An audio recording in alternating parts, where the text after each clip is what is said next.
Up next, how many of you were here with us last year?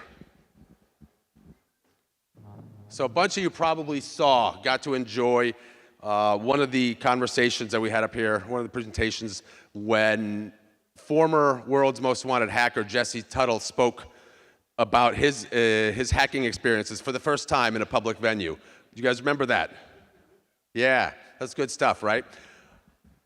I'm going to spend the next 25 minutes or so talking to Jesse, talking to his daughter Reese about some of their experiences in cybersecurity. I think that is the other big topic that everybody's been talking about here this week.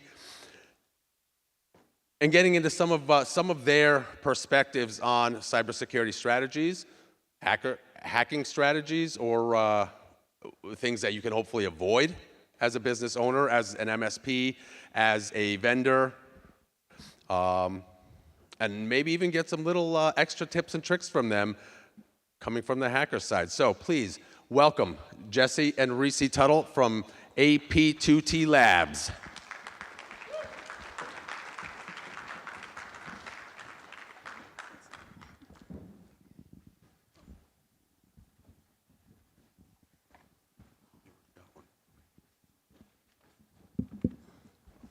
You guys, welcome. I'm super excited to have you guys here. Jesse, got to ask you, as a hacker, what's in the bag? A lot of equipment. Oh. Are we on? Oh, there we go. A lot of equipment. So typically a couple laptops, Flipper Zero, pineapples. You never know what you need at a conference, right? You might want to clarify what a pineapple is. Keep it ethical and educational.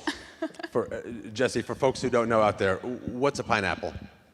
Wi-Fi Pineapple is a really convenient off-the-shelf device that can man-in-the-middle Wi-Fi attacks. So it's a fun little tool to teach.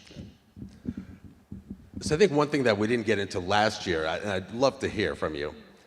We know what your dad, some of the great things, some of the exciting things, some of the not so great things he did in his past. Was there ever a thought in your mind that you want to follow in his footsteps? Oh, yeah, for sure. That did cross my mind. It actually crossed my mind a lot in middle school. I like to say my troublemaking years definitely peaked in middle school.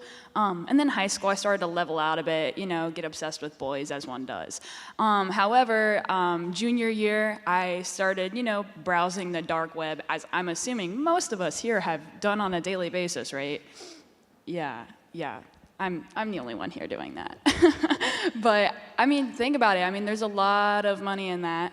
But then I saw what has happened to him, and I knew it probably wouldn't be worth it. And I've got a pretty good head on my shoulders, so. Jesse, we always hear commentary that the hacking community, cyber criminals are, one step ahead of cybersecurity vendors. Why is that? If they can find the vulnerabilities, why can't the cybersecurity community protect against them quickly enough? There's a handful of reasons. Number one, in the corporate world, in government offices, there's a follow chain of command. There's a lot of approvals for stuff. Nothing moves super quick. In the hacker community, do what you want. It's a hobby, it's a passion. It may be a way of life. I don't know if anyone here is a former criminal other than myself. But, criminals get to be very creative. Depending on what your motivation is, if it's financial, if it was like mine where it was curiosity and interest, what keeps you up at night? And that's what you sit and focus on. And for hackers, for threat actors, for scammers, hackers and scammers are very different people. It's what would keep us up at night. And that's the difference. We don't think like Boy Scouts. So that's a great point. Hackers don't follow the rules. We know that. That's why they're able to do what they do. So I think in some ways that's actually a misconception, because the truth is they just don't have any rules to follow. They ignore them. Reese, is it time to change the rules for the good guys? Yeah, I would actually fully say yes on this. We were asked in a talk 2 days ago, it was about AI actually, what AI do you think is going to succeed? And Jesse's answer was whatever doesn't have any ethical boundaries put around it. And that's why it will succeed. And so I feel like a lot of the time when it comes to businesses, they're so worried about things getting out of hand, people kind of going off the deep end. But when you're trying to fight and combat against people that don't have any rules, how do you expect to win when you have rules set for yourself? If they're willing to go to any end, you have to be willing to go to any end as well, but you just have to outthink the hackers and scammers. Is that realistic? That is. I mean, good government organizations, good ethical organizations, corporations need to go on the offensive. You know, no, everyone talks about the defense, but in reality, a good defense is built by a good offense. I mean, we learned this in sports, and I think it really does cross over because most of the threat actors out there have very little worry or concern. And that's just the absolute fact of it. We all know how complex today's IT world has become. And it's not going to get any less complicated when you start adding in more and more AI and such. Has it become too complex that it's pretty much impossible to find and fix, patch all the vulnerabilities out there, that basically hackers just have an eternal leg up? No. Did I die here? Can you hear me now? Nope. Hello. Okay. All right. So, no, I don't think that's necessarily the case. I mean, I was a zero-day developer. What I thrived on was reverse engineering software, a lot of web applications, web servers, FTP servers, breaking them apart, finding 0 days in them, writing exploits, and then trading that. So if you consider, I mean, I hear so many people talk about the fear of 0 days, and 0 days are a serious threat, but they're not the threat people think they are. I mean, typically you need a series of them, chaining them, or you need someone willing to click on something. You need someone somewhere that's uneducated and untrained, or makes a mishap because they don't have the muscle memory built up, where that they open and activate that. Our layers of security is so layered now that I think corporations, when properly trained, properly configured, properly updated, and properly following very stringent compliance, it's pretty well protected. I mean, you need those certain solutions in there, and that's another conversation possibly. I mean, we could dive into it, but that's where it is.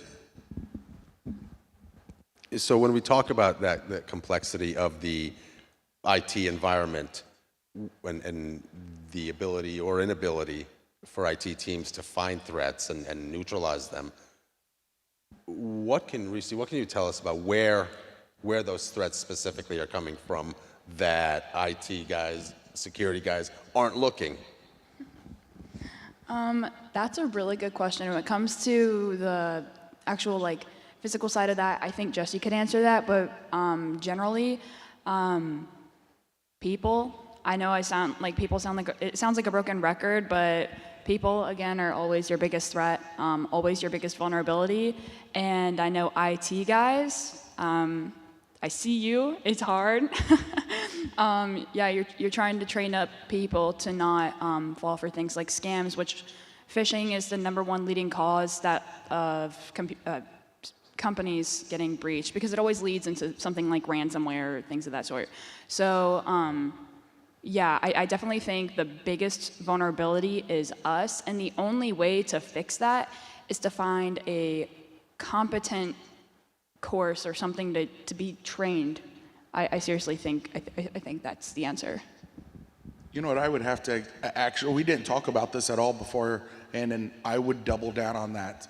I mean, I'm just going to say, you need a good backup the vendor isn't able to access. You need a competent endpoint security. You need, some of these things, you need to make sure that you're checking all the boxes for the compliance regulations and frameworks that you need to go by. If your industry or your business necessarily isn't regulated, jump on like NIST CSF. But it is, at the end of the day, and the whole point of compliance, I didn't mean to go into compliance, but the point of compliance is to help give you the framework of how to be secure, following a best practices. And then if you're doing all of that, you have the right steps in place. At the end of the day, every attacker, every threat actor out there may look at they may not want to boast about it, but I took over a lot of companies. I delivered 0 days, and the payload had to be delivered through an email or a phone call or something, and yeah, I did that. And guess what? People still do that. And it takes that is the single biggest weakness without a doubt. Excellent. Thanks, Jesse and Reese. If Jesse and Reese mentioned to me that if you guys have questions that you'd like them to answer, if we can get mic number 5 turned on, I can leave it here at the front of the stage, and they would love to take your questions if you have any. In the meantime, what are the biggest misconceptions people have about cybersecurity? I would say the biggest misconception is, that's a really good question. Maybe not the biggest misconception, but I think one of the biggest downfalls is always like pointing the finger at somebody else. The IT people are always saying like, well, it's so-and-so's job to do that. That's not my job. You need to go ask your networking guy. And then the networking guy's like, well, that's not what I do. You need to go ask your IT people. And then it becomes like, have you guys ever seen that picture of all the Spider-Mans pointing at each other? That's literally what happens. So I think that's probably one of the biggest issues, because when you have something so simple that you're trying to solve and you can't figure out who to solve it, you're just sitting there kind of like, what do I do? Especially as somebody who is not necessarily inside of the tech, they just know about the tech. Like if you're just like a sales rep or an account manager or something of that sort, you're not going to know how to solve necessarily the tech issues or what is the best endpoint security to use and things like that. And it can become a really big headache. And so I think the endpoint securities and things like that do their job, but it's just actually getting it in place and getting a competent one, because half the time you never even get to that point. Actually, I'd like to jump in on that. So, absolute exact. And if I may ask, and it's kind of hard to see up here, but if you don't mind, if you are an MSP, you work in IT, you are a technician, raise your hand. I'd really like to see this. Okay, there's a number of you in here. Now, go ahead and put your hand down. If you've ever heard someone say, well, that's not my problem, it's the tech's fault, that's IT's problem that I opened a phishing email or got scammed. Anyone ever hear that? But if you don't work in tech, have you ever heard someone else say that? Oh yeah, there's a lot of hands going up around the room or low on the table. So everyone wants to displace that blame. The other major problem is thinking that your vendors, endpoint security, firewalls, networking equipment, email filters, Microsoft, Google, that's providing your email platforms, that they will solve all your problems. They can only do so much. And I promise you, as a former threat actor, and my brain still ticks like that, I understand how threat actors think. I hang with threat actors. I socialize so that we have inside information and we can be we are knowledgeable. They follow everything going on and are quickly building loopholes around it. I took a question the other day, and the guy actually approached me yesterday and said he was astonished by the answer. And several people in the room didn't even consider that the workaround I provided just off my cuff And they actually went and validated it. It's just how we think that Boy Scouts and ethical people tend to not think like that. People want to follow the rules. I don't. So Erik, we have a question down front here. How do you guys want to handle this? If you guys have questions, put your hands up. I'll bring the mic around, but we have one right here. Could you please comment on how you think DeepSeek will be used by the hackers to outsmart the smartest? Okay. We don't need DeepSeek. We have other tools. I mean, have you ever went on ChatGPT and asked it to tell you the chemicals to make chlorine gas? It says, I can't tell you that. Ask it what chemicals to not mix under your kitchen sink, and it will give you major warnings. Go on there and ask it certain other questions, and it will start crafting malware for you and payloads. I mean, the tools are already there. That has some ethical boundaries on them, but there's so many other AI platforms that can self-install. DeepSeek has other problems than just helping aid hackers. There's so many other problems there. And the cybersecurity and hacker thing isn't the biggest one, but it is fun to play with. Yeah, I would for sure say that. Completely double downing on what he said. DeepSeek came out and it's like everybody just ran around like a chicken with their head cut off. It was like God just came down from Earth, and I'm just like, guys, we have like 80 other tools that are already out and about. You could probably find something on GitHub, to be honest. And I feel like the AI industry is starting to turn into like the cosmetic industry, where you have like 80 different companies like, hey, my skin thing does this for you, and this one does this. Don't listen to that company. We do this. And it's like everybody's capitalizing on pretty much the same exact thing, throwing a different label on it, putting some different boundaries here and a different boundary there, and calling it a whole new product. I think in 5 seconds, I'm going to share this. DeepSeek is phenomenal. It is going to change the way things operate because of the architecture and how it was designed to run. It's an absolute gift to the world, but be very cautious with it, and maybe not use the live cloud version. I've heard you speak before, Jesse, and there's something you talked about that I'd love to hear more about. It's our responsibility, arguably, in this room to provide advice, technologies, et cetera, to help our customers protect themselves from exploits, from ransomware, et cetera. You've talked about the consequences of us failing to do that, and beyond the money, and following the money, and why we should care. Can you share that part again, because that was awesome. I would love to go ahead and start on this one. I'll do my best to keep it down to 20, 30 seconds. So if you guys do know me or Jesse, one of our biggest passions is trying to make the world a safer place. I think a lot of people can agree on that, but a lot of us don't know where to start. Whenever you go on your newsfeed, what do you see? It's another company getting held at ransom for, say, like $8 million giant payout. The only thing that's ever advertised when it comes to ransom, phishing, your mom gets scammed, your grandma gets scammed out of $50 is the financial loss, or here and there the data loss. But I mean, all of our social security numbers are now public anyway, so half the people's like, well, that sucks, let's move on. Well, what we like to do is actually follow the money. When you follow the money, you get answers. It's true.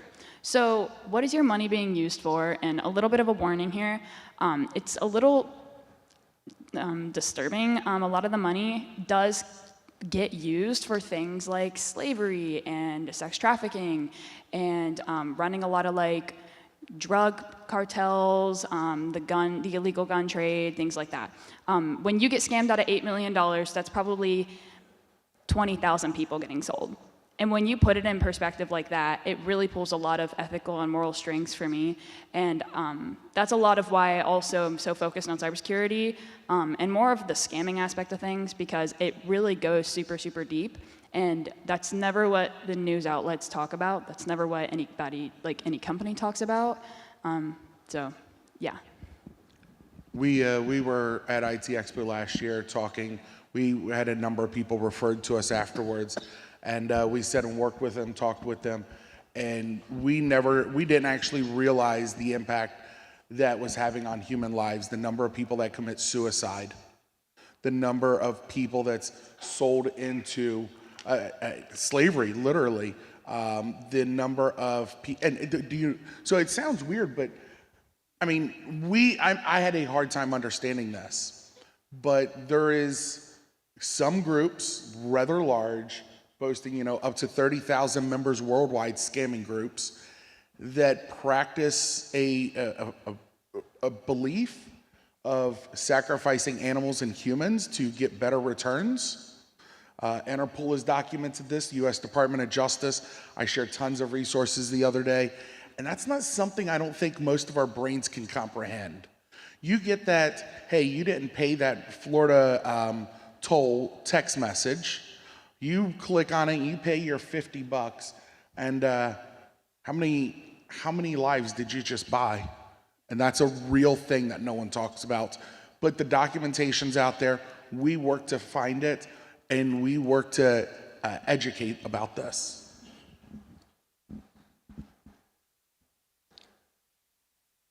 So I want to make sure we get to this question. So I'm going to jump ahead a little bit.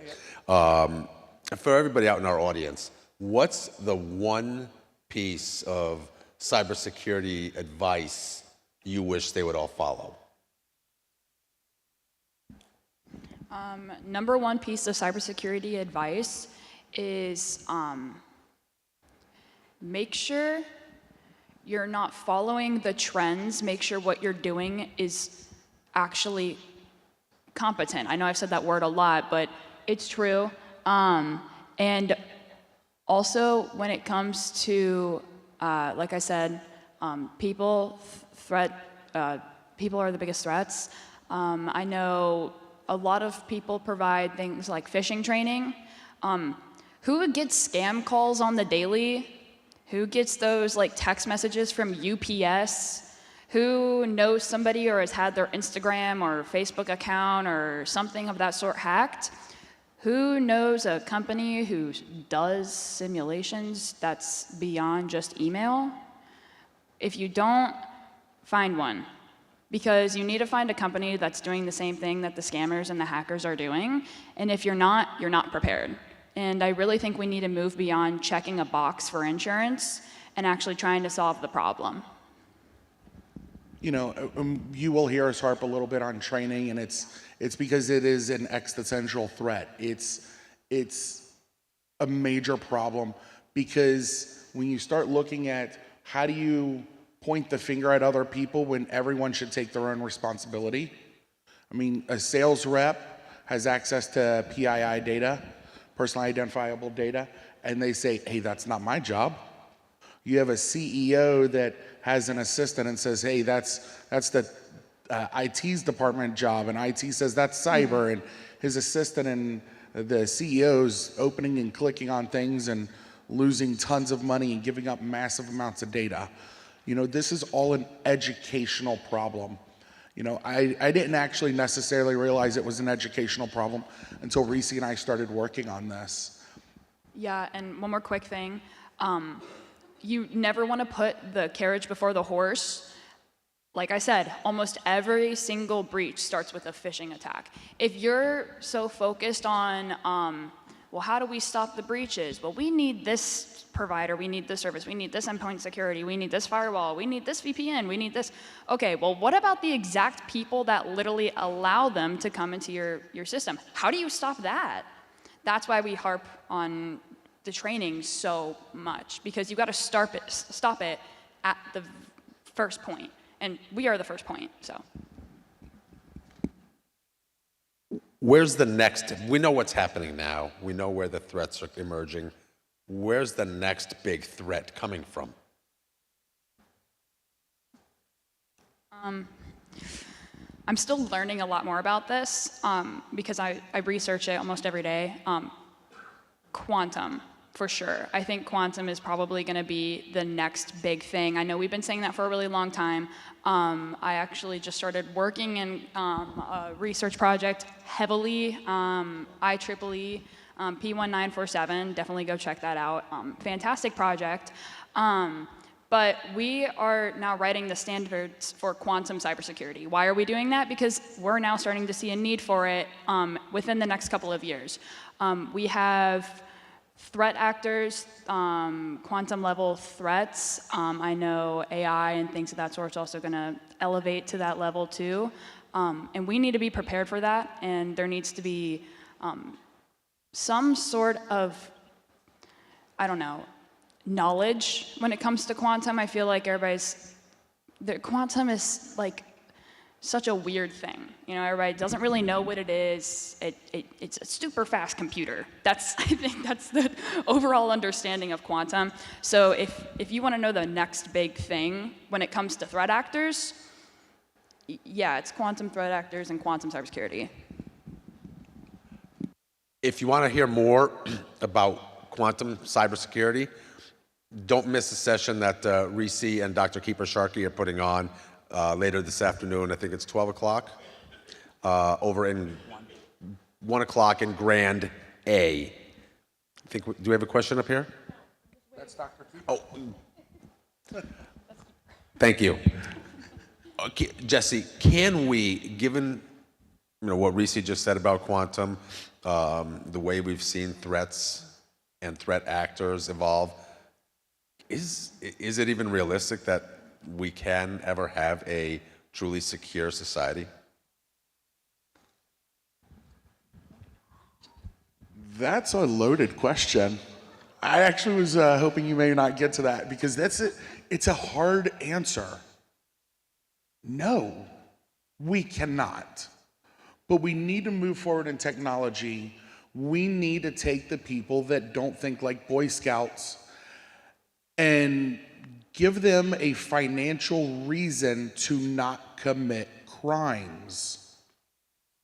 I'm going to say that again. It's a very important thing, and it's important to have safeguards around them.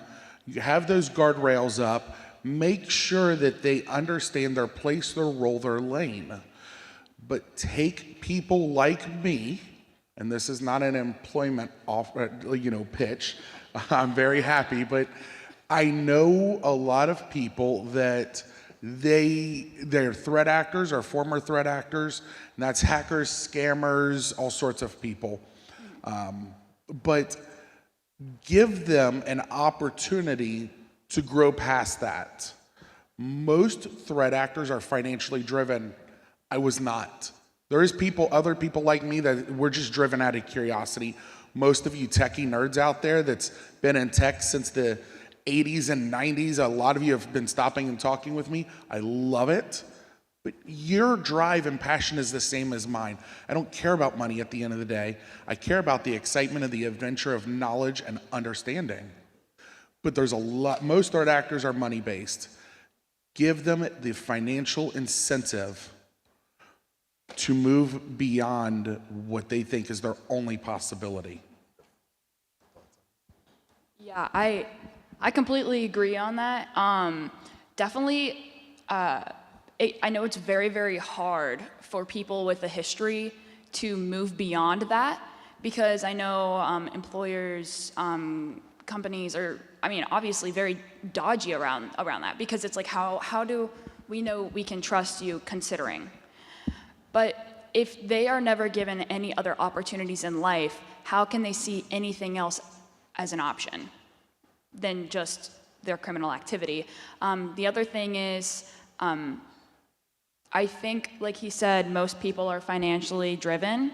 If we can also stop a lot of the financial opportunity in that, then that would also help. The reason why it works is because companies are willing to pay out $8 million ransoms, and that is a lot of money.